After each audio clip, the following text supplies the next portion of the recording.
দেখাই যে তিতির রেজাল্ট ভালো করেছে, সেই জন্য আমার আগে হেল্পিং হ্যান্ড ছিলেন উনি।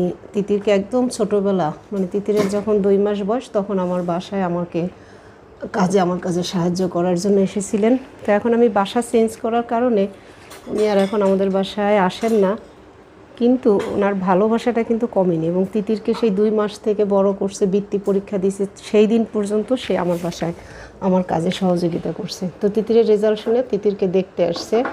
তো দেখেন, এটা হচ্ছে তার নিজের গাছের কাঁঠাল, তারপর হচ্ছে এই কলা এবং তাল, এগুলো সে নিয়ে আসছে।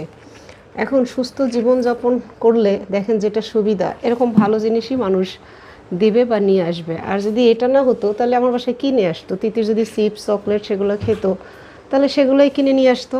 অথচ সে জানে এগুলো তিতির খায় না, তিতির তালও পছন্দ করে, কলাও খায়, কাঁঠালও খায়, তাই সেগুলো তার গাছের জিনিস নিয়ে আসছে।